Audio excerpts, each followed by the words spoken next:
we don't just fall into sin. I wonder when God created man and woman and he gave the woman the charge of being fruitful and multiplying, if she recognized that in order to fulfill the mandate on her life, that she would literally have to face off with hell to get it done. We make it sound so simple, like why didn't she just deny the fruit? But the reality is that when sin enters our world, it's not so easy as just denying it, because before we even engage in the action of sin, there is a deception that takes place in our mind. You see, the enemy isn't just after what you do, the enemy is after what you think. Because if the enemy can get your mind, he can change your actions.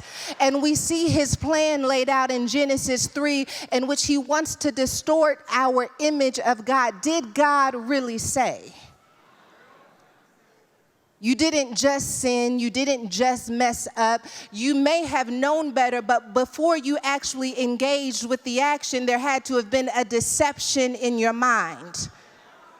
Some of us were born into the deception of other people's minds. That means before we even had an encounter with God, that we were born in a framework that made things okay that really weren't okay. And it wasn't until we had an encounter with God that we began to realize that I am going to have to be transformed by the renewing of my mind, because I was born into sin. I was born thinking that it was okay to act this way. I was born thinking that retaliation was my only option. I was born thinking that it was okay to be angry. And so often in church, we make sin the big ones.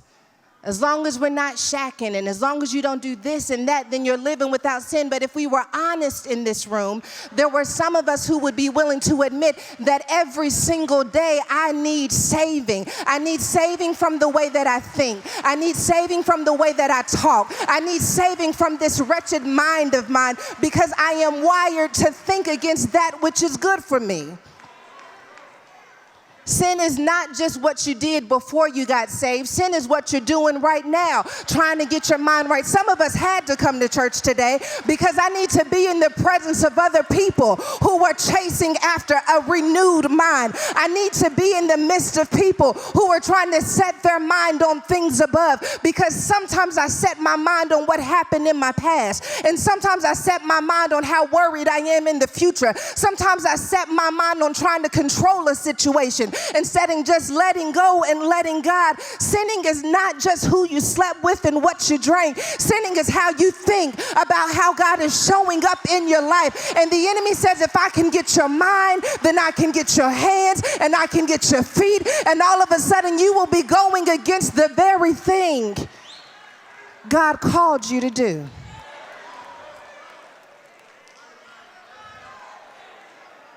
Eve doesn't just eat from the fruit. The serpent deceived me. That word deceived in the Hebrew means led astray. I was led astray before I did it. No one came and got me. I was led astray. Changed my mind and changed my path. I was led astray before I got here. And God is so good that even though in Genesis 2 he says that if you eat from this fruit, you will surely die. You would have thought that the moment she ate from the fruit that she would have collapsed and fell on the ground. But God is so God that he cannot lie about what he said. And so something has to die in order for his word to remain true. And that's when he covered them with the tunics of an animal. I feel like this is also a glimpse into grace, a glimpse into mercy, where you don't actually get what you deserved covered. Not because you did everything the right way, not because you were obedient, you've been covered. There were some people in this room, before you were even in relationship with God, you look back over your life and you see that God was covering you. I wasn't going to church, I wasn't praying, I wasn't trying to be righteous. I should be dead and out of my mind. I should be in somebody's grave. I should be locked up in jail. There's no reason why I should have this house. There's no reason why I should have these children, but I was covered in the midst of it all. I was covered. Some kind kind of way you covered me. Even when I didn't know I was covered, you think your life was bad anyway. You should have seen what it would have been had God lifted that covering off of you.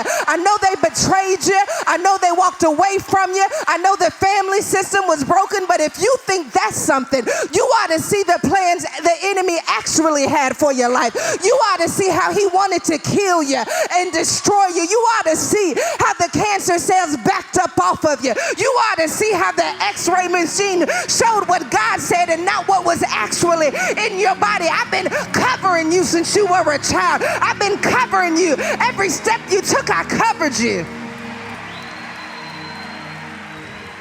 Don't let the fact that you saw the weapon make you think that the weapon actually prospered. Just because you saw it, it doesn't mean that it prospered, because if you'd have known where it was really targeting,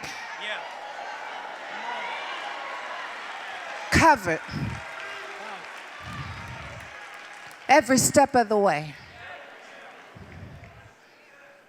We see God covering the man and the woman in the text, but they're not reconciled. Because sometimes you can be covered, but not yet reconciled. What does it mean to be reconciled with God? It means that the division that sin created is standing in the way of you being made in the image of God. Sometimes we're covered, but we're misformed in our covering. I wish I could. Sin came and it changed your form. Anybody who would be willing to be honest in this room could admit that when I started sinning, it's not just that I did an action, it changed the way that I thought, it changed my form. No longer do I believe that I am the righteousness of God. No longer do I believe that I'm fearfully and wonderfully made. Now all of a sudden things I said I'd never do, I'm more open to, because I'm not even the same person anymore, because sin changed my form. And God says, I don't want to just cover you. I got to make sure that I get you back reconciled with me so that you can get out of the shape that the sin left you in. I don't know who needs to hear this, but I want you to know you don't have to stay in the same shape that that sin left you in. You don't have to stay in the same shape that that betrayal left you in. That's why we preach against bitterness, and that's why we preach forgiveness, not because it's easy, but because unforgiveness changes your form. Shame changes your form. I don't know who you are, but I came to wage war against that shame, because that shame is changing your form, and God's got a mission in the earth that you can only accomplish if you get back in the form that you were in before sin ever said your name.